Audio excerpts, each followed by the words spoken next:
Bismillahirrahmanirrahim. Assalamualaikum warahmatullahi wabarakatuh. Innal hamdalillah nahmaduhu wa nasta'inuhu wa nastaghfiruh wa na'udzu billahi min shururi anfusina wa min sayyiati a'malina. May yahdihillahu fala mudilla lahu wa may yudlil fala hadiya lahu. Wa asyhadu an la ilaha illallah wahdahu la syarika lahu. وأشهد أن محمدا عبده ورسوله اللهم صل وسلم على نبينا محمد وعلى آله وصحبه أجمعين اللهم لا علم لنا إلا ما علمتنا إنك أنت العليم الحكيم اللهم علمنا ما ينفعنا وانفعنا بما علمتنا وزدنا علما اللهم إنا نسألك علما نافعا ورزقا طيبا وعملا متقبلا. Kaum muslimin dan muslimat yang dimuliakan Allah Subhanahu wa taala, alhamdulillah segala puji bagi Allah Subhanahu wa taala yang senantiasa mencurahkan nikmat dan karunia-Nya kepada kita. Salawat beriang salam semoga dan anugerah dari Allah Subhanahu wa taala kepada Nabi kita Muhammad sallallahu alaihi wasallam. Allahumma shalli ala Muhammad wa ala ali Muhammad. Topik pembahasan kita pada malam ini adalah kenalilah riba itu. Dari kitab Mulakhas Al-Fiqhi Babun fi Bayanir Riba wa Hukmihi. Itu bab tentang penjelasan tentang riba dan hukum-hukumnya.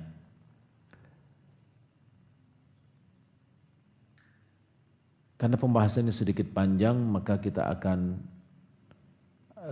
bagi kepada dua bagian insyaallah pada pertemuan kita kali ini adalah kita bahas dulu bagian yang pertama, yaitu yang berhubungan dengan bahayanya riba, kemudian hikmah dari penghaman riba, kemudian definisi riba dan jenis-jenis riba. Bapak Ibu dimuliakan Allah Subhanahu wa taala, topik pembahasan kita ini adalah topik yang sangat berbahaya. Yakni akhtarul mawadhi'. Yakni topik-topik yang paling berbahaya.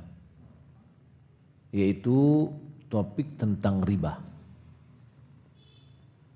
Di mana riba ini telah sepakat seluruh syariat, baik syariat Islam atau syariat-syariat sebelum kita, telah sepakat akan keharaman riba itu.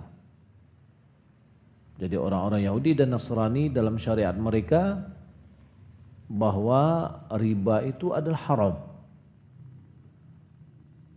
Karena di situ ada kezaliman. Dan Allah Subhanahu wa taala mengharamkan kezaliman. Dan Allah Subhanahu wa taala mengancam para pelaku dengan sanksi yang berat. Ya, sanksi yang berat. Di dalam Al-Qur'an kita akan bisa menjumpai tentang masalah riba ini dalam surah Al-Baqarah mulai dari surah 275 sampai 280. 275 sampai 280. Itu adalah hal-hal yang berhubungan dengan riba, keharaman riba. Allah Subhanahu wa taala berfirman, "Alladzina ya'kuluna ar-riba la yaqumuna illa kama yaqumu alladhi yatakhabbathu asyaitanu minal mas." Orang-orang yang memakan riba, mereka tidak mampu berdiri kecuali berdirinya orang yang sedang kerasupan syaitan, sedang dimasuki oleh jin. Ya, tidak mampu dia berdiri, berdiri jatuh, berdiri jatuh. Sambungan ayat ini, dzalika bi annahum qalu innamal bai'u mithlur riba. Karena mereka mengatakan bahwa riba itu sama aja dengan jual beli. Dari sisi apa? Ini syubhat bagi mereka nih. Dari sisi jual beli, beli 10, jual 11, dapat untung 1.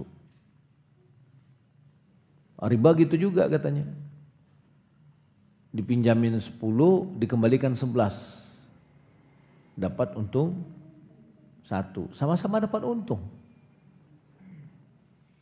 Makanya dia katakan riba itu sama aja dengan jual beli. Jual beli itu sama aja dengan riba. Innamal bai'u mithlur riba. Itu anggapan mereka, sehingga mereka yakni transaksi riba. Lalu Allah bantah.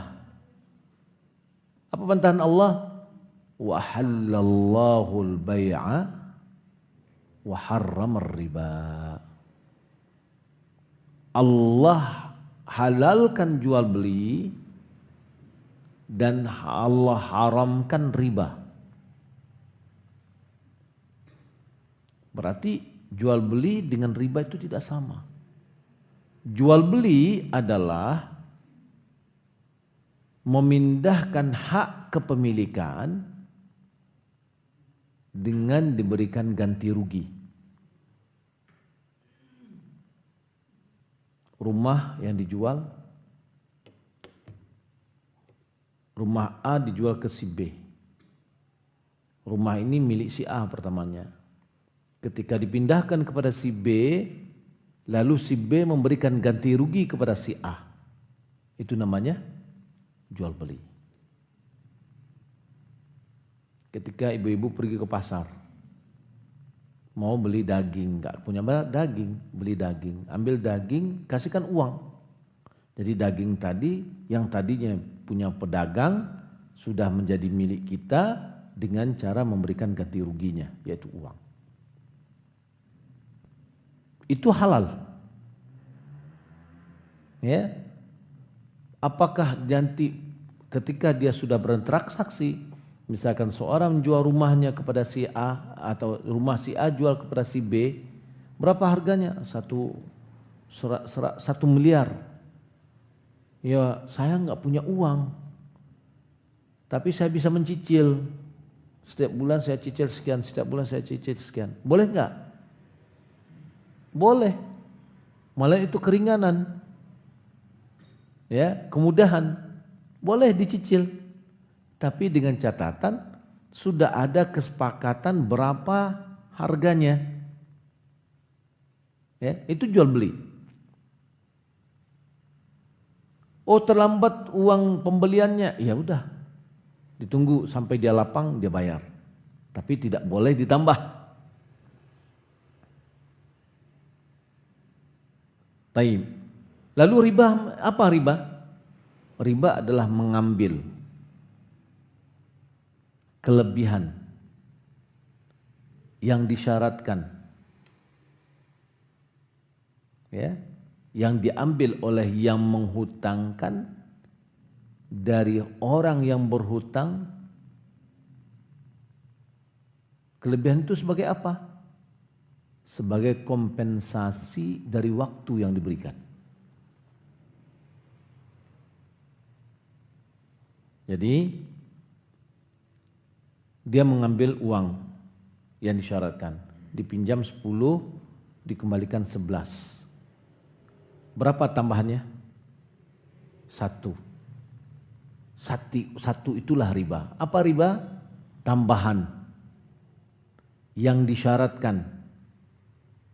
Anda minjam 10, oke, tapi kembalikan 11 ya. Ya, atau kembalikan kepada saya 10, tapi tambah 1. Nah, itu sama aja. Ya, tambahan yang 1 itu adalah riba. Apa itu riba? Tambahan yang disyaratkan. Siapa yang mengambil? Diambil oleh orang yang menghutangkan dari orang yang berhutang. baik itu yang menghutangkan itu individu atau lembaga, ya, baik itu yang berhutang itu individu atau lembaga. Tapi tadi objeknya atau substansi pembahasannya adalah penambahan yang disyaratkan, yang diambil oleh orang yang menghutangkan dari orang yang berhutang. Sebagai apa? Apakah ada jasa? Tidak. Sebagai kompensasi waktu. Karena dikasih jatah dua minggu, dijatah 1 bulan, 2 bulan. Ya, oh ini ansurannya selama 10 bulan. Nah, kalau gitu tambah dong. Ya. Maka Allah menghalalkan jual beli, mengharamkan riba. Maka jual beli dan riba itu tidak sama. Lalu apa kata Allah? Waman ja'ahu mau'izatun min rabbih. Siapa yang datang kepadanya nasihat dari Tuhannya, dari Rabbnya datang nasihat, fantaha, lalu dia berhenti.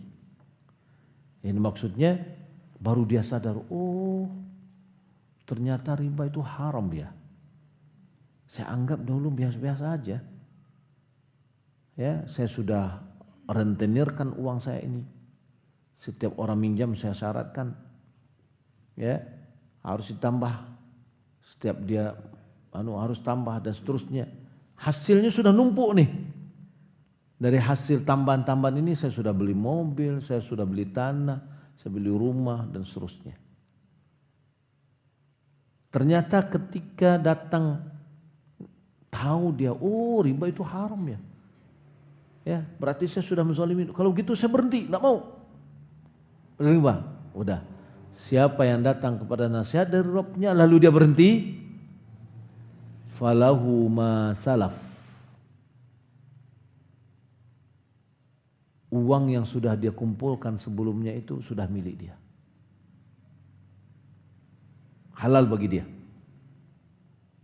Kenapa halal? Kata ulama, kompensasi karena dia mau mendengar nasihat Allah. Dia mau berhenti dari riba. Karena dia mau berhenti dari riba, maka halal apa yang sudah dia dapatkan sebelumnya. Wa amruhu ilallah, urusannya kembalikan kepada Allah. Wa man ada, siapa yang kembali setelah dia mengetahui hukumnya, bahwa itu adalah haram. Tapi dia kembali melakukan riba, faulaika ashabun nar hum fiha khalidun. Mereka itu adalah penduduk api neraka, mereka kekal di dalamnya. Maka Allah Subhanahu wa taala memberitahukan bahwa orang-orang yang berinteraksi atau bertransaksi dengan riba, bahwa mereka itu tidak mampu bangun dari kuburannya, tidak mampu nanti hari kiamat, tidak mampu berdiri keluar dari kuburannya, kecuali seperti berdirinya orang yang kena, orang yang mabuk, bukan mabuk ya, orang yang sedang kerasupan. Saya pernah melihat orang kerasupan, pas dia mau berdiri jatuh lagi dia, mau berdiri jatuh lagi dia. Ya, orang kerasupan. Hal itu disebabkan litadakhumi butunihim bisababi aklihimur riba fid dunya. Karena perut mereka gede, besar. Akibat dari mereka memakan riba di dunia.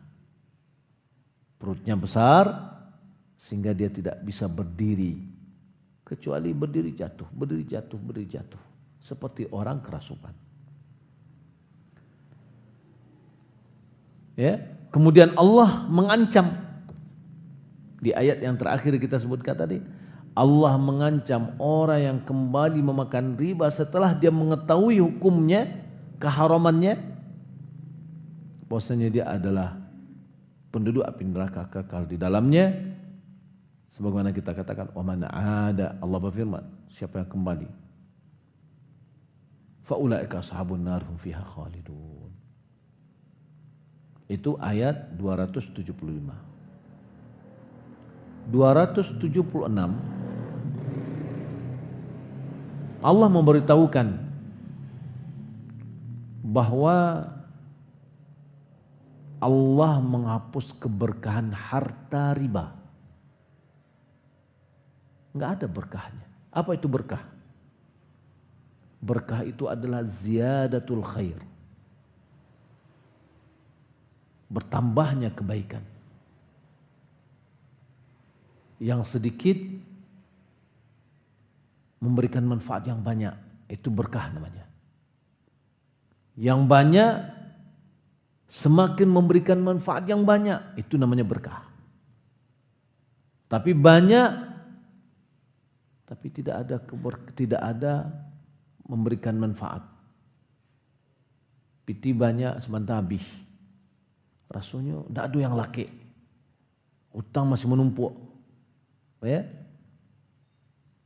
Berarti nggak ada keberkahan. Piti banyak di rumah baca kak tarui. Piti banyak anak setiap sebentar keluar masuk rumah sakit. Ya, berarti hartanya nggak ada keberkahan. Ya, saya diberitahukan oleh kawan yang dulunya dia bergerak di bidang di keuangan ribawi ini, kalau sudah ada orang yang datang berhutang untuk kredit, itu entah ada sih di rumah tuh, ya rasanya rumah tuh wangi saja.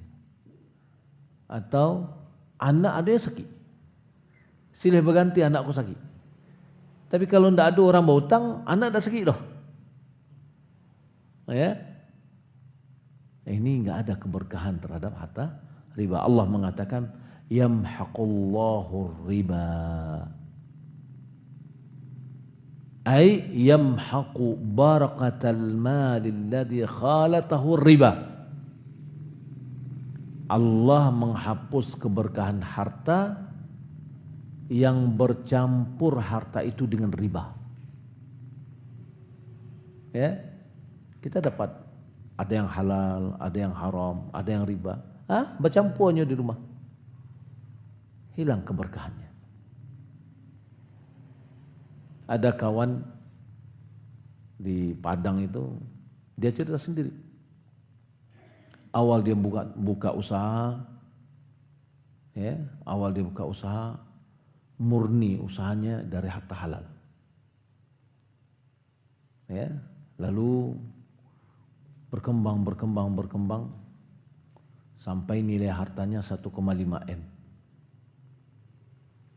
Datang godaan dari bank konvensional. Pak, kalau Pak tambah modal, apa bisa orderan apa sekian truk, ya, keuntungan apa akan banyak. Akhirnya memang tergoda, ya, tergoda. Mulailah pada saat itu dia berusaha dari ulu sampai hilir, dia kuasai. Kalau nggak salah dia bermain semen waktu itu, jual semen. Lalu jalan 1 tahun, 2 tahun. Tahun ketiga mulai, ya, iko ula aku mulai terpotong. Ujung tombak yang toko-toko yang tadinya toko-toko dusana seluruhnya mulai memutuhin diri, ya, mulai bermasalah. Tadi yang punya mobil yang mewah sampai berjalan kaki, sampai pakai motor aja lah. Sampai sekarang masih punya hutang. Jadi harta halal pun kebawa oleh gara-gara riba. Jadi Allah Subhanahu wa taala menghilangkan, ya, keberkahan pada harta yang bercampur aduk dengan riba. Famahma kathurat amwalul murabi wa tadakhamat fahuwa mamhuqatul albarakah la khaira fiha. Berapapun banyaknya harta orang yang melakukan riba, walaupun sebesar apapun, maka harta itu adalah harta yang dihapus keberkahan di dalamnya. Tidak ada kebaikan di dalamnya. Ya. Malahan apa? Wa innama hiya wabalun ala sahibiha. Malahan ini adalah beban terhadap pemilik harta itu. Bagaimana? Taibun fid dunya. Letih lelah di dunia. Kalau kita berutang do, apalagi usaha kadai, kita harus ngitung apa? Setiap hari harus dapat untungan sekian. Kalau tidak juga awak kita membayar cicilan, kan gitu?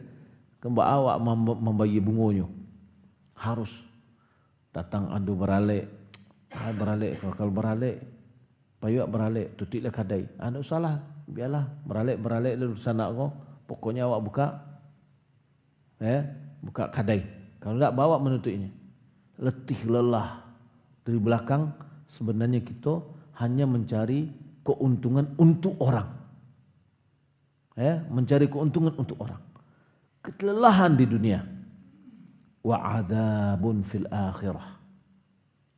Dia adalah azab di akhirat nantinya. Wala yastafidu minha. Dia tidak bisa mengambil keuntungan sedikit pun dari riba itu.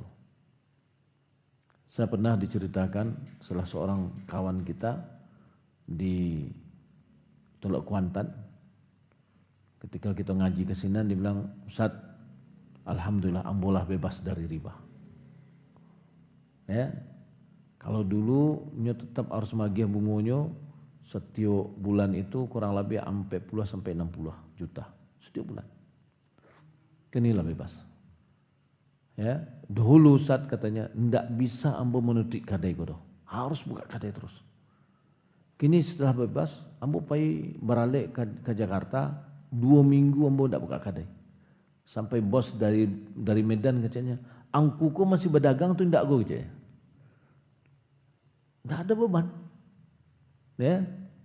Dia berdagang, kapan berdagang, ndak ada tuntutan. Tapi ketika ada uang riba ini, angin taruh ya. Ya. Kita dituntut terus harus mengejar setoran, mengejar keuntungan. Toh keuntungan untuk siapa? Untuk orang lain. Bukan untuk kita. Ya. Allah Subhanahu wa taala menyifati orang yang melakukan riba itu dengan kafarun azim. Kafar yang sangat mengingkari. Azim yang banyak dosanya. Ya. Allah mengatakan dalam surah Al-Baqarah ayat 276 itu, yamhaqullahu riba wa yurbis sadaqat. Allah menghapus keberkahan harta riba. Wa yurbis sadaqat. Allah tumbuhkan harta itu dengan sedekah. Ma naqat sadaqatun min malin. Sedekah tidak pernah mengurangi harta. Malah dia menambah. Kenapa dinamakan sedekah? Adalah menunjukkan kejujuran keimanan kita. Ya, kita bersedekah. Wallahu la yuhibbu kulla kaffarin athim. Allah tidak menyukai, mencintai setiap orang yang sangat mengingkari dan banyak dosa. Ya, maka Allah Subhanahu wa taala memberitahukan bahwa Allah tidak mencintai orang yang melakukan riba.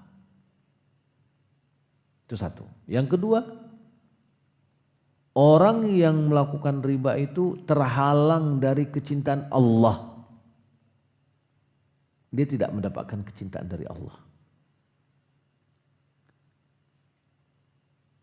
Berarti konsekuensinya, kalau tidak dia dapat kecintaan Allah, Allah akan membencinya dan tidak menyukainya. Jadi kalau kita bertransaksi riba, Allah tidak cinta kepada kita. Allah tidak sayang kepada kita. Kemudian Allah sebutkan di sini kafaran, sangat ya sifat mubalaghah ya. Sangat mengingkari nikmat, kufur nikmat.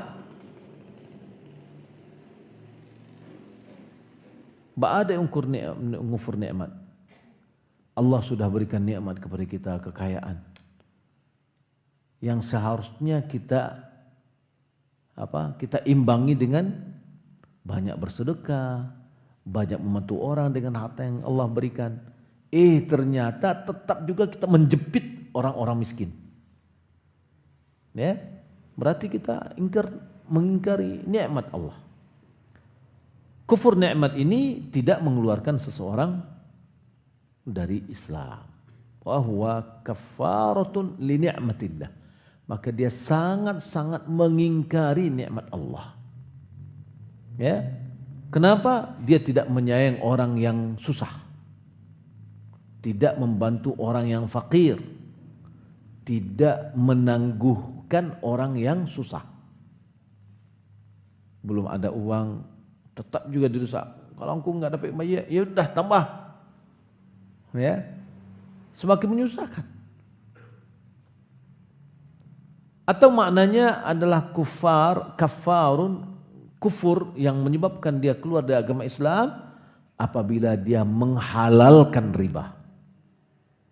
Kalau dia beranggapan riba itu halal, bisa mengakibatkan dia keluar dari agama Islam.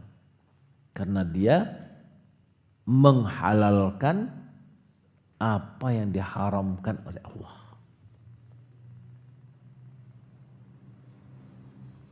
Dan Allah Subhanahu wa taala menyifati di sini tambah lagi ya, yaitu athim, yang banyak dosanya, yang tenggelam di dalam dosa, gitu.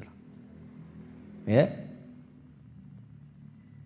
Nah, ini dalam surat Al-Baqarah ayat 276. Kemudian Allah Subhanahu wa taala mengumumkan peperangan ya terhadap orang yang riba, yang melakukan riba.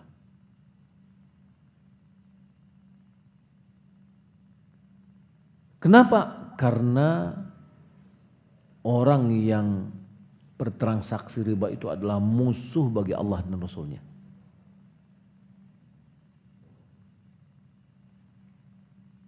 Jika dia tidak berhenti dari riba. Allah Subhanahu wa taala sifati orang yang riba ini adalah zalim. Ya, orang yang zalim atau menzalimi. Allah berfirman dalam surat Al-Baqarah 278 279. Apa kata Allah? Ya ayyuhalladzina amanu taqullah. Hai orang beriman, bertakwalah kepada Allah, takutlah kepada Allah. Wadharu ma baqi minar riba. Tinggalkan apa yang masih tersisa dari riba. Allah memanggil orang yang beriman nih. Hai orang-orang beriman yang masih bertransaksi riba, berhenti dari riba. Masih ada yang tersisa, berhenti. Ya. In kuntum mu'minin. Jika kalian itu orang-orang beriman. Nah, kalau masih tetap juga bertransaksi riba, dipertanyakan keimanannya. Ya. Fa illam taf'alu, jika kalian tidak mau melakukan itu, yakni meninggalkan riba, fa'dzanu biharbin minallahi wa rasulih. Maka proklamirkan berperang menghadapi Allah dan Rasulnya. Kalau nggak mau tinggalkan, ayo kita perang gitu istilahnya. Ya. Wa in tubtum, jika kalian bertobat, falakum ru'usu amwalikum, kalian ambil modal doang, modalnya aja. Jadi ini adalah pembicaraan kepada siapa? Orang-orang yang beriman yang merentenirkan uangnya. Termasuk juga orang yang meminjamkan uang pengen ada tambahan. Apa contohnya? Menggadai. Ada orang tersasak piti untuk SPP kuliah anaknya, gadain kerambi cik batang. Nah, pinjam membo sameh itu 2 meh untuk SPP anak membo cik kan. Ayolah 2 meh. Paciklah 2 batang kambi cik. Selama piti itu atau ameh itu jurang ko, kerambi ko diturun taruh ya. Ya. Berarti kerambi ko ikut riba. Karena Nabi mengatakan kullu qardin jarra manfa'ah fahuwa riba. Setiap pinjaman yang mendatangkan manfaat kepada orang yang meminjamkan, maka itu adalah riba. Jadi kalau kita bertaubat, sudah ambil aja modalnya. Yang tambahan jangan. Falakum ru'usu amwalikum. La tazlimuna wa la tuzlamun. Dengan mengambil modal saja, 2 meh, ya udah baliklah 2 meh kok. Sudah. Kerambi itu tidak kerambi biar. Ameh kok aja. Kita tidak menzalimi dan kita tidak dizalimi. Ya, piti awak tidak berkurang. Dan awak tidak menzalimi karena awak tidak mengambil yang lebih dari apa yang telah dipinjamkan.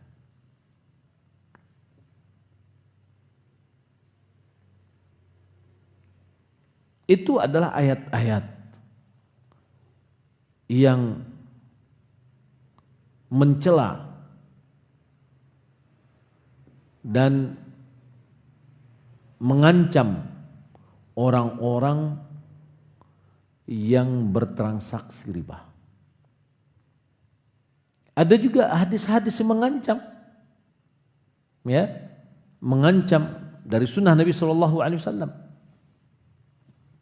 Di antaranya, faqad addahu Nabi minal kabairil mubiqah. Nabi telah menilai atau menggolongkan riba itu di antara dosa-dosa besar yang menghancurkan. Kata Nabi, ittaqu sab'al mubiqat. Jauhilah oleh kalian 7 hal yang menghancurkan, yang membinasakan. Di antaranya adalah ar-riba. Jadi riba itu menghancurkan, bukan untuk membangun, menghancurkan, membinasakan. Kemudian hadis Nabi yang melaknat riba, melaknat orang yang memakan riba, melaknat orang yang menyuguhkan riba. La'ana Rasulullah sallallahu alaihi wasallam akilar riba wa mukilahu wa katibahu wa syahidai. Rasulullah melaknat orang yang memakan riba. Siapa ini memakan riba? Orang yang mengambil kelebihan. Berarti orang yang meminjamkan lalu dia mengambil kelebihan. Ya, berarti dia memakan riba. Wa mukilahu, orang yang menyuoan riba, yang mengagihan riba. Siapa? Orang yang meminjam. Ketika dia mau mengembalikan uang, dia kembalikan lebih dari yang dia pinjam. Berarti dia menyuguhkan riba. Kena laknat juga walaupun dia tidak makan riba. Kita meminjam ke bank konvensional, ke koperasi, ketika kita mengembalikan melebihi dari yang kita pinjam, maka itu berarti mukilhu, ya, menyuannya, magian riba itu. Wa katibahu, kena laknat juga yang menulisnya. Siapa? Orang-orang yang terkait dalam menulis. CS-nya atau yang lain. Makanya jangan dibiarkan anak-anak kita, keluarga kita kerja di bank konvensional. Atau yang bertransaksi riba. Wasyahidai, 2 orang saksi. Yang bersaksi terhadap transaksi riba. Termasuk apa? Ya, kalau seandainya diperkuat di notaris. Ya. Berarti dia mengukuhkan, mensahkan, kena dia. Kalau kita lihat ini adalah empat orang yang terkena oleh laknat dari Rasulullah SAW karena berhubungan dengan riba. Baik, kita lanjutkan. Di samping itu Nabi kita Muhammad SAW memberitahukan anna dirhaman wahidan minar riba asyaddu min 33 zaniyah fil Islam atau 36 zaniyah. Nabi mengatakan 1 dirham dari harta riba itu lebih berat ketimbang dari 33 kali berzina atau 36 kali berzina. Ini bukan dalam rangka meremehkan kedudukan zina, tidak. Menunjukkan bahwa beratnya riba itu. Perbuatan zina ada perbuatan yang sangat mungkar. Ya, perbuatan yang keji. Maka perbuatan 1 dirham atau 1 rupiah dari riba itu lebih berat dari dosa zina. Kemudian juga beliau mengatakan an-riba 72 baban. Riba itu ada 72 pintu. 72 tingkatan riba, 72 cabang riba. Ya. Adnaha yang paling minim tingkatan riba itu mithlu ityanir rajuli ummahu. Dosanya seperti seseorang menzinai ibu kandungnya. Ini bahayanya riba dan dosa riba. Syekhul Islam Ibnu Taimiyah dia mengatakan keharaman riba itu lebih berat daripada keharaman judi. Judi haram. Tapi riba lebih asyad, lebih keras, lebih berat daripada keharaman riba, lebih berat daripada keharaman judi. Kenapa? Li'annal murabi qad akhadha fadlan muhaqqaqan min muhtaj. Karena orang riba, orang yang meminjamkan uangnya dengan riba, sungguh telah mengambil kelebihan harta yang pasti dari orang yang membutuhkan, dari orang yang miskin. Dia mengambil harta lebih yang pasti dari orang yang miskin. Dia pinjam 10, kembalikan 11. 1 itu adalah pasti. Ya. Sudah, makanya dia enak aja dia. Minjamkan ke 1000 orang. Ke tukang sayur misalkan. Kasihkan 500, kembalikan setiap hari 20.000. Selama 1 bulan. Berapa dia dapat? 600. Dalam 1 bulan dia dapatkan 100.000. Kalau seandainya 1.000 orang yang dia kumpulkan, berapa dia dapat? Ya, dia dapatkan berapa? Sudah pasti dia mengambil kelebihan orang yang miskin.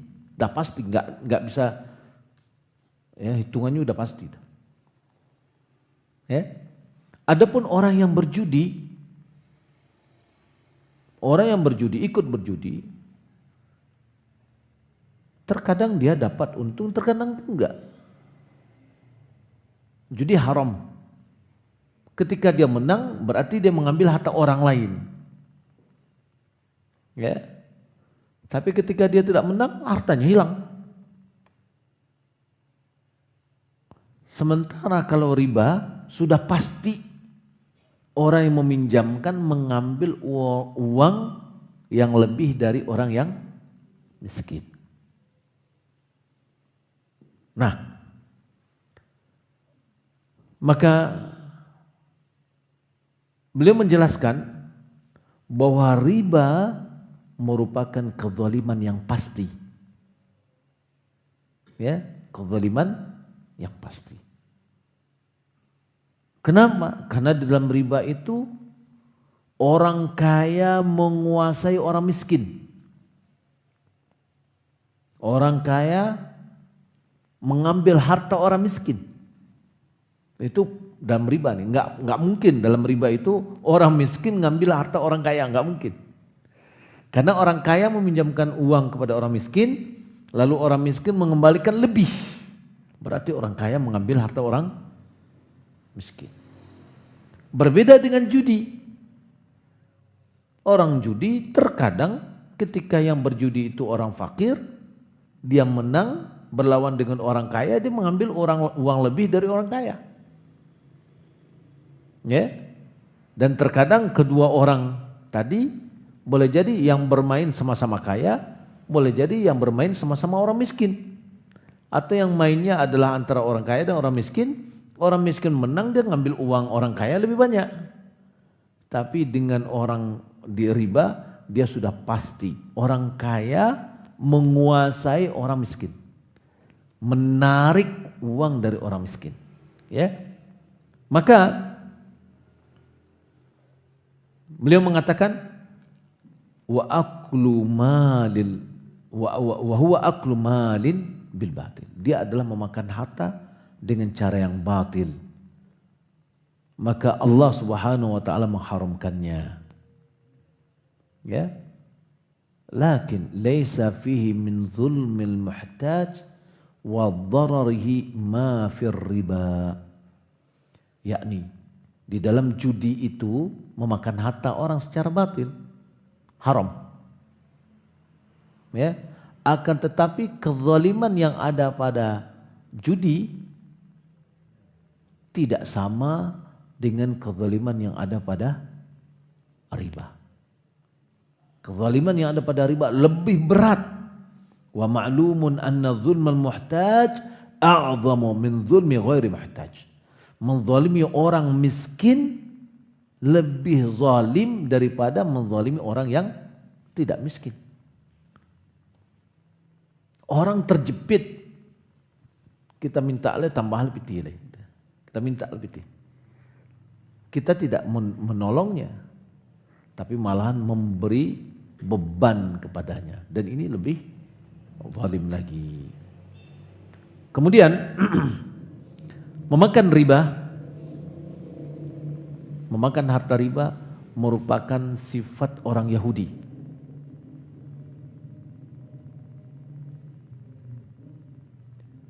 Yang mereka berhak mendapatkan laknat yang abadi, yang terus menerus dari Allah Subhanahu wa taala.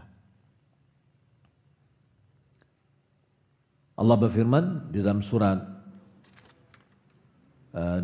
An-Nisa, wa bi dzulmin minal ladzina hadu harramna 'alaihim thayyibatin uhillat lahum wa bisaddihim an sabilillahi katsira.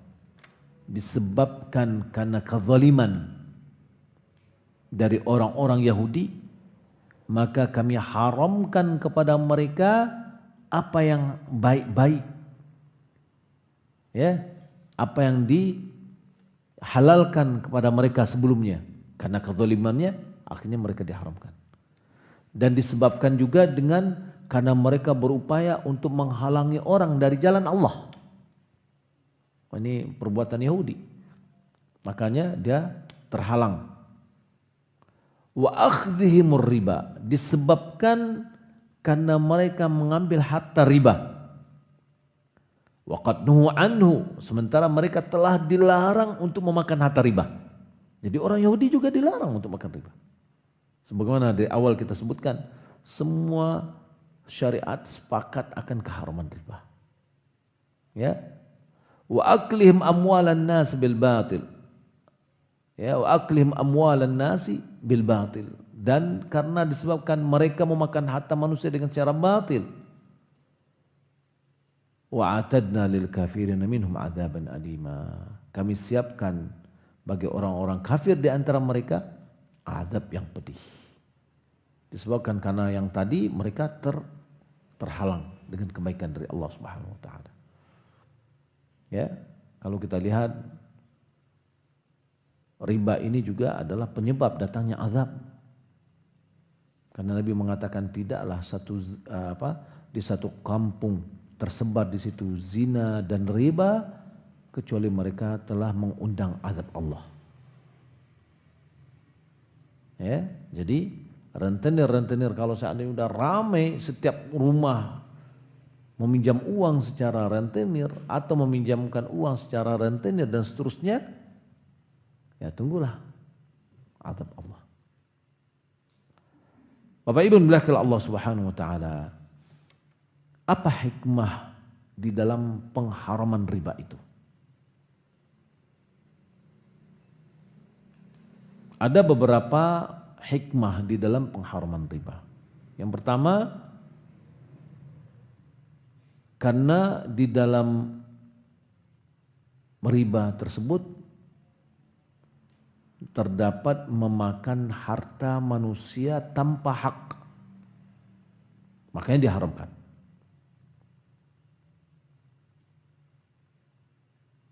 Karena orang yang meminjamkan secara riba mengambil dari manusia kelebihan harta tanpa mereka mendapatkan faedah sama sekali.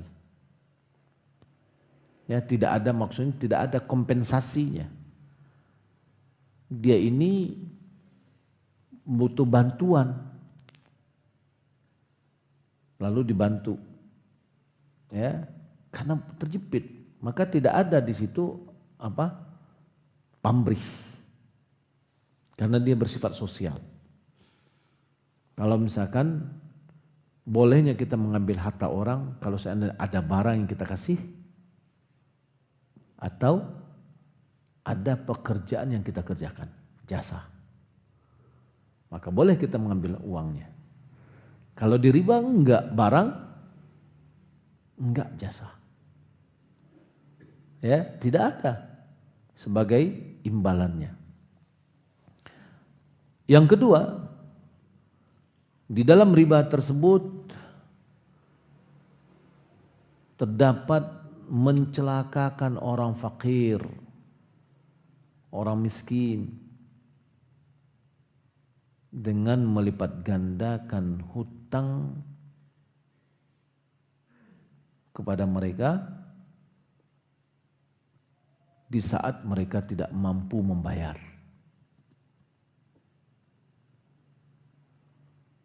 Makanya diharamkan. Ya. Jadi melipat gandakan hutang saat tidak mampu membayar. Oh, nggak bisa bayar, ya sudah, kalau gitu tambah lagi. Ya, sekian persen. Yang ketiga, di dalam transaksi riba terdapat memutus sikap saling tolong menolong antara manusia. Jadi tidak ada unsur tolong menolongnya, ma'rufnya. Dan menutup pintu meminjam pinjaman yang baik. Pinjaman tanpa bunga. Sudah tertutup. Dan malahan dengan adanya riba membuka pintu pinjaman yang mendatangkan faedah. Ya, yang memberatkan para orang-orang miskin. Sekarang misalkan susah kita mencari uang, ya, minjam uang, pasti pengen dapat untung. Makanya di antara caranya adalah dengan apa tadi? Dengan menggadai. Nah, aduh yang gratis dong, ya. Ya, harus ada, ya, mau pinjam piti sekian untuk apa dia ambo? Apa untuk ambo? Oh gitu. Ya, apa untung dia ambo? Mau pinjam piti apa untung dia ambo? Itu yang riba, untung mencari untung itu yang riba. Meminjamkan orang, tidaklah kata Nabi, tidak seorang muslim meminjamkan saudaranya 2 kali kecuali dia mendapatkan nilai seperti bersedekah sekali. Pahala di sisi Allah. Melapangkan orang sampai awak dilapang di Allah. Ya, melapangkan orang sampai awak dilapang oleh Allah Subhanahu wa taala. Ya, itu yang akan kita dapatkan. Jadi kalau seandainya seringnya riba, akhirnya tertutuplah sikap saling tolong menolong, pinjam meminjam, ya. Kemudian juga di dalam riba ini terdapat menghilangkan sikap, menghilangkan tindakan perdagangan dan usaha. Orang yang beriba dia tidak mau berusaha, dia tidak mau berdagang, dia tidak mau buka pabrik, dia tidak mau, ya. Maka dengan adanya riba hilanglah mata pencaharian, hilanglah perdagangan, hilanglah profesi, hilanglah produksi, ya, yang mana itu merupakan apa namanya, tunggak utama perekonomian. Kenapa? Orang semuanya sekarang nih misalkan dia punya uang, taruh di deposito. Ini deposito, ya, tidak ada kerjaan. Coba uang itu diputarkan, ya.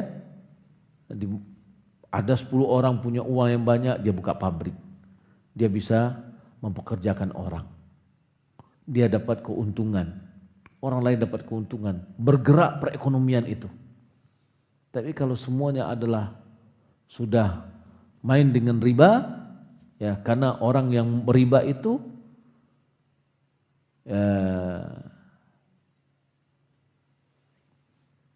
dia mendapatkan kelebihan keuntungan dalam hartanya tanpa susah-susah. Malehnya buka raju, ya, ndak amuhnya buka. Kalau dia buka dagang, pasti ini ada resiko. Ya, jangan-jangan nanti bangkrut. Sudah. Kalau ini kan pasti nih untungnya, pasti. Ya, akan tetapi itu membahayakan perekonomian. Ya. Kalaupun itu diputarkan akan menjadikan inflasi. Harga barang semakin naik. Tapi kalau dengan sistem ekonomi Islam itu inflasi akan bisa turun. Ya. Maka orang yang biasa bertransaksi riba, dia menambah hartanya itu dengan cara riba tanpa ada susah-susah. Nah, maka orang ini pasti tidak akan mencari bagaimana menambah hartanya dengan susah-susah. Yang gampang aja udah didapatkan. Sudah taruh di deposito, sudah selesai. Setiap bulan dia dapatkan sekian. Ya sudah cukuplah, dapat 2 juta setiap bulan, 3 juta setiap bulan, ya bisa hidup. Subhanallah, berapalah dari 2 juta itu kalau seandainya, ya berapa nilai uangnya? Mungkin nilainya 100 juta. Ya, kalau 100 juta coba dia putarkan. Dia akan jauh lebih banyak mendapatkan dari apa yang didapatkan tadi. Di samping dia bisa memutarkan ekonomi, kemudian dia mendapatkan keberkahan dan dia tidak mendapatkan dosa, dia mendapatkan dicintai oleh Allah Subhanahu wa taala, ya. Maka Allah Ta'ala ja'ala tariqat ta'amulin nasi fi ma'aishim qa'iman ala an takuna istifada kulla wahid min akhar fi muqabila amal yaqumu bihi wa nahwihi aw ainin yadfa'u ilahi. Allah Subhanahu wa ta'ala jadikan transaksi dalam kehidupan itu antara satu yang lainnya dengan manusia itu dengan satu sama lain saling mengambil faedah. Satu sama lainnya saling mengambil faedah, dari situ dapatkan keuangan. Ya, dia mendapatkan uang, kompensasinya apa? Kompensasi pekerjaan yang dia lakukan, jasa. Atau kompensasi dari barang yang diberikan. Diberikan barang, dia dapatkan uang. Kemudian perputaran itu. Ya. Sementara riba sama sekali tidak ada unsur itunya. Tidak ada unsur jasa, tidak ada juga unsur jual beli barang, ya, yang berlipat ganda dari pihak yang lain tanpa ada kompensasi sama sekali, ya, tanpa ada kompensasi barang atau pekerjaan, hanya mereka waktunya aja, ya, sebagaimana kita sebutkan tadi. Nah, jadi kalau kita lihat, ya, itulah karena poin-poin tadi, makanya riba itu diharamkan. Ya, riba itu diharamkan. Mudah-mudahan apa yang kita pelajari bermanfaat. Insyaallah pada pertemuan berikutnya kita akan sambung mulai dari apa itu jenis-jenis riba dan hal-hal yang berkaitan dengan hal tersebut. Wallahu a'lam. Kita coba tanya jawab. Ada yang masuk, ya. Yang pertama, bagaimana kalau seandainya kita belanja online, saldo yang ada di GoPay, ya, ada di Topet, PT Belanjo dan saldo ongkir, ya, apa nih, ongkir 5.000 dapatkan cashback 1.500 atau 15.000. Apakah ini termasuk riba cashback tersebut, ya? Kalau seandainya cashback ini disyaratkan kita harus menitipkan uang, saldo dulu, lalu setelah itu baru kita dikasihnya cashback, maka cashback ini ada kompensasi dari saldo. Saldo itu sebenarnya kan kita meminjamkan uang dulu, ya, maka ini dinilai sebagai riba, kullu qardin jarra manfa'ah. Tapi kalau seandainya kita tidak saldo dulu, ya, kita belanja, lalu setiap belanja kita kasih cashback, kita bayar cash, ya, atau misalkan tanpa kita memasukkan ke dompet di jual beli online tersebut, ya, kita tidak masukkan dana kita dulu, ya sudah, ya, insya Allah itu tidak apa-apa.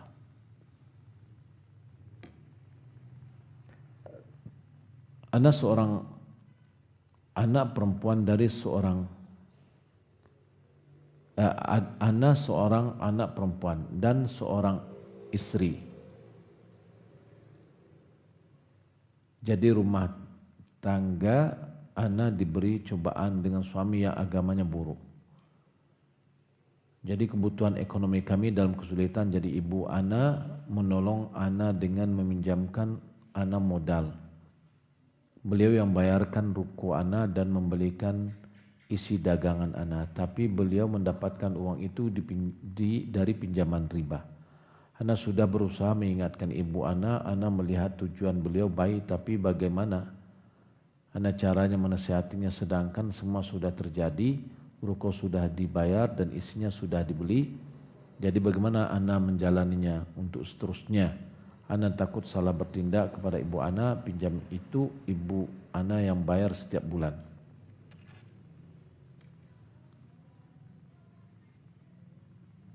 Wallahu a'lam. Ya, wallahu a'lam. Suruh aja ibunya untuk membayar secepatnya. Ya, pinjaman tersebut dikembalikan secepatnya. Kalau seandainya ada aset yang lain yang bisa untuk membayar, jual aset tersebut dan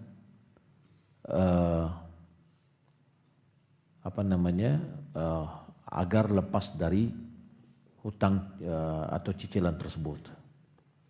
Wallahu a'lam. Bagaimana kalau kita bekerja di Bank Syariah Indonesia? Bank-bank syariah di Indonesia sekarang ini pada umumnya sedang berupaya untuk lebih baik. Namun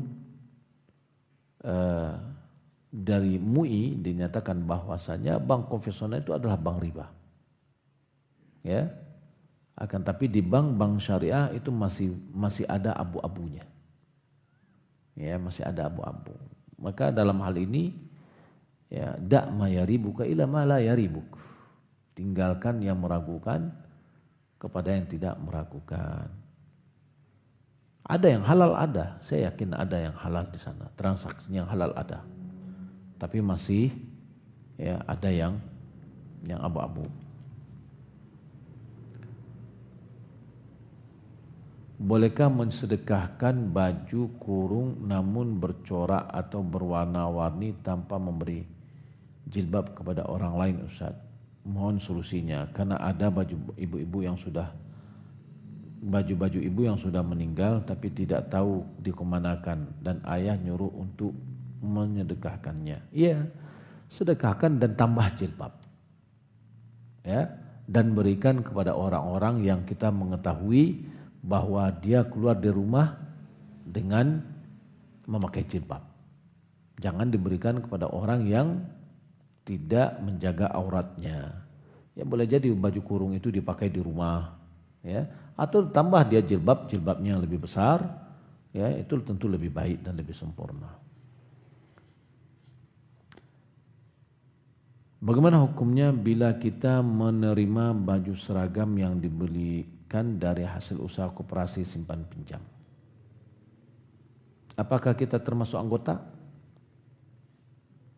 Kalau seandainya kita termasuk anggota, berarti itu adalah bagian dari ya keanggotaan kita. Ya, maka kita lebih baik kita tidak ambil. Tapi kalau ada orang yang kita tidak ada hubungannya dengan koperasi tersebut, lalu dia memberikan kepada kita, maka tidak apa-apa. Karena kita mendapatkannya ya dengan cara yang baik, yaitu dia dengan cara hadiah. Wallahu a'lam.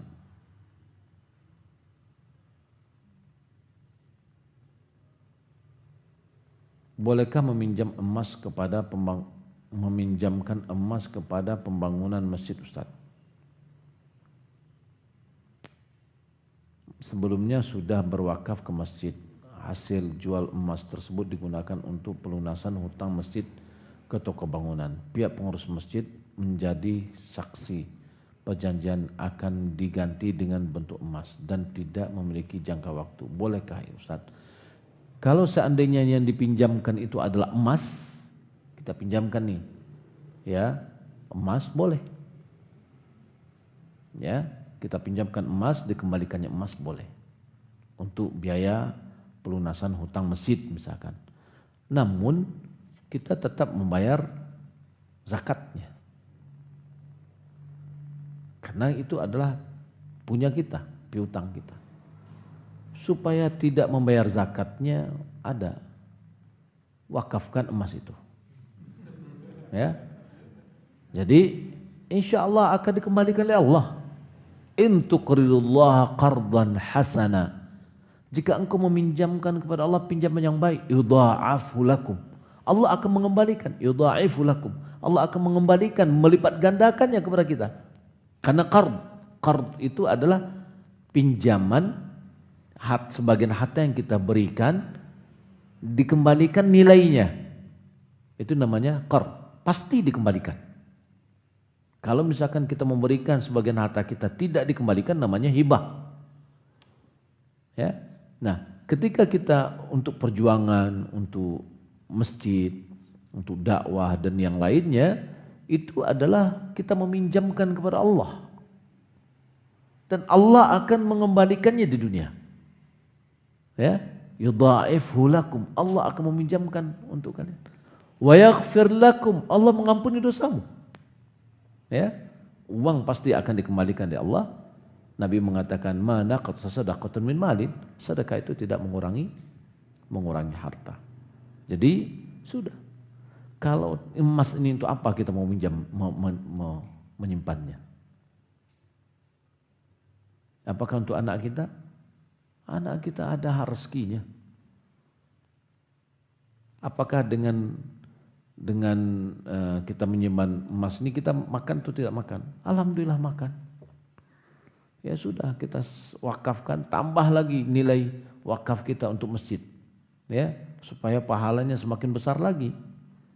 Ya, nanti kembali lagi dia, ya insyaallah taala. Suami saya suka buka usaha dengan modal pinjaman dari bank dengan sistem riba dan keuntungan hasil usaha tersebut suami menafkahi kami. Apakah kami memakan harta riba? Enggak, harta halal. Ya, harta yang kita dapatkan itu kita berdagang nih, kan harta halal. Yang haram itu adalah kita memberikan riba kepada orang yang meminjamkan tadi. Itu yang haram. Tapi usaha kita dalam kita berdagang, uang yang kita pinjam itu halal atau tidak? Halal uangnya. Yang haram itu adalah mengembalikannya. Lalu kita berusaha. Kita usaha kok. Tidak ada menipu di dalamnya. Ya, tidak ada curang di dalamnya. Lalu kita dapatkan untung, kita makan, kita kasihkan anak kita halal. Kemudian kita membayarnya dan kita lebihkan bayarnya haram. Baik. Tapi ketika kita meminjamkan uang kepada orang, lalu kita mendapatkan lebih dari orang tadi. Lalu lebihnya ini kita makankan kepada anak istri kita. Haram. Ya, itu uang riba tuh. Ya, mudah-mudahan bisa dipahami.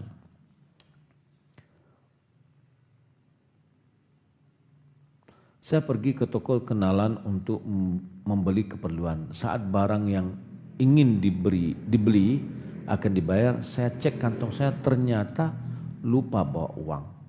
Akhirnya karena kenal dengan pemilik toko diputuskan untuk menunda bayar, tapi barang saya bawa pulang. Harga barang 120.000. Setelah beberapa hari kemudian baru ingat saya ada hutang sama pemilik toko tersebut. Saat sampai di toko, pemilik toko merasa kesal. Wajar karena saya janji sehari setelah berhutang akan saya bayar. Karena merasa bersalah, saya lebihkan menjadi 130.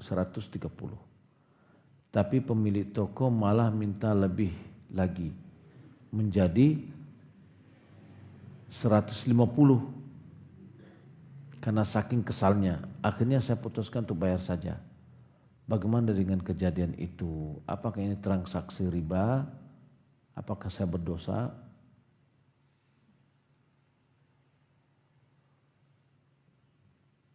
Iya. Ya. Itu adalah transaksi riba. Karena dia meminta pembayaran lebih karena kompensasi dari hutang. Ya. Maka kita bertobat kepada Allah Subhanahu wa taala, dan orang itu yang seharusnya lebih bertobat kepada Allah. Dia telah mengambil harta orang yang tidak haknya.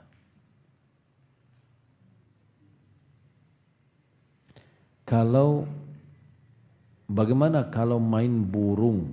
Apa itu judi? Main burung itu apa maksudnya?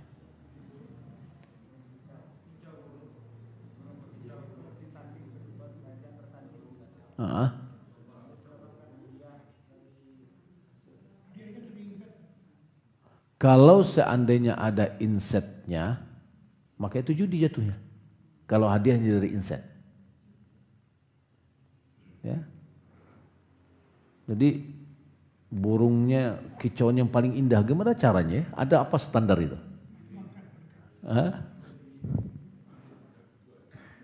Pada umumnya orang terlambat sholat maghrib tuh, karena kicauannya sebelum maghrib.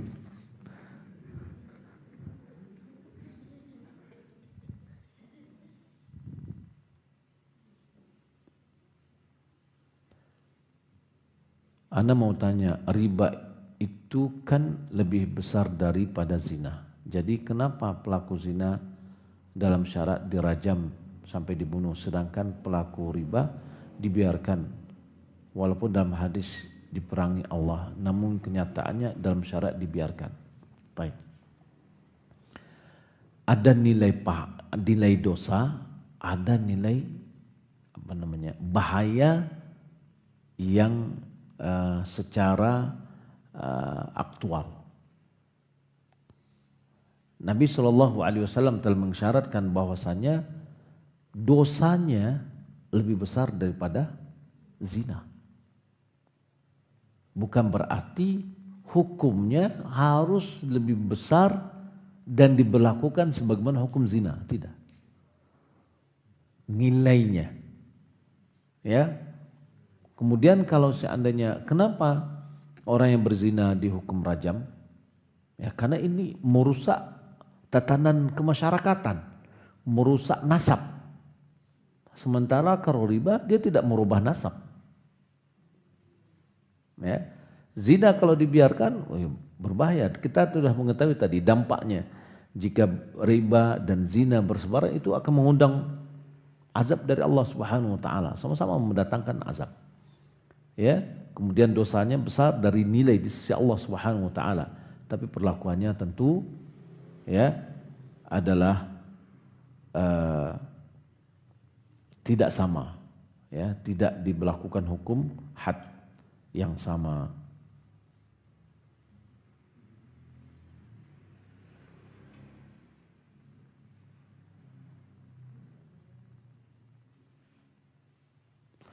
Bagaimana hukumnya jika bekerja atau membeli barang suatu perusahaan yang industrinya halal, seperti Telkom, mobil, motor, properti, tapi perusahaan itu memiliki pinjaman uang di bank riba yang tidak ada hubungannya. Dia meminjam ke bank itu dosa dia, kemudian dia bertransaksi dengan kita, itu adalah boleh, ya.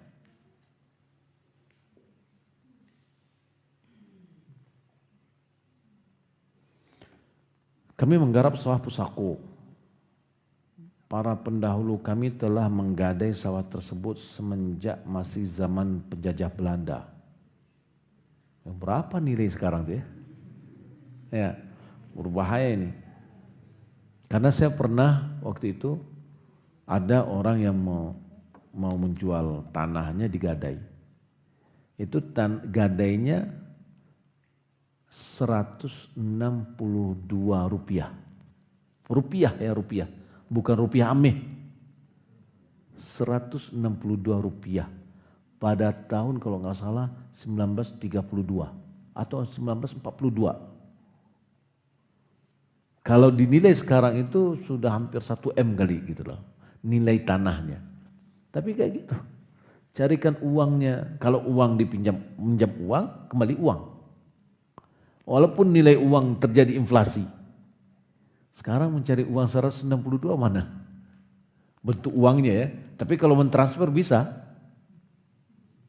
ya. Tapi bentuk uangnya nggak ada lagi. Ya. Berbahaya ini. Taib. Sampai sekarang masih berstatus gadai. Selama itu hasil panennya sampai dengan sekarang dibagi 2 sama banyak bagi orang yang dipinjam uangnya. Baru-baru ini orang yang dipinjam uangnya meminta dikembalikan uangnya dengan jumlah yang sangat besar. Dan kami tidak mampu membayar. Kami menyarankan untuk dijual saja sawah itu dan dikembalikan sebanyak uang yang dipinjamkan. Tapi mama kami tidak membolehkan dijual karena pusako, harta pusako. Pertanyaannya bagaimana solusinya yang bisa kami lakukan? Apakah kami termasuk ahli waris yang harus membebaskan hutang gadai pendahulu kami? Tidak. Hutang itu adalah tanggung jawab si yang berhutang. Jika dia punya hutang, lalu dikeluarkanlah dari harta yang dia tinggalkan. Kalau itu adalah harta yang dia tinggalkannya, dijual hartanya yang ditinggalkan, dibayar hutangnya. Tapi kalau dia tidak punya hutang, harta yang ditinggalkan, maka hutangnya Rasulullah SAW menanggung. Ya, karena dalam hadis Nabi SAW, ya, terakhir Nabi mengatakan siapa yang punya hutang, Nabi yang akan menanggung. Nah, jadi itu diserahkan kepada Allah Subhanahu Wa Taala. Akan tapi ketika masih ada harta yang ditinggalkan, maka harus dijual harta tersebut untuk menebus hutang, ya. Karena di sini kalau misalkan seharusnya solusinya adalah dijual, maka harus diyakinkan kepada mama untuk mau menjualnya supaya lepas dari hutang. Ya Bu.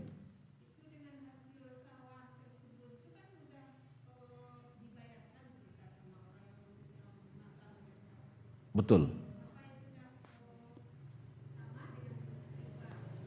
Iya, jadi gini Bu. Ya, sebenarnya sih bisa. Jika orang yang punya hut piti sadar. Ya, tapi sekarang orang yang punya piti minta dibalikan pitinya, minta balikannya dengan namih lah.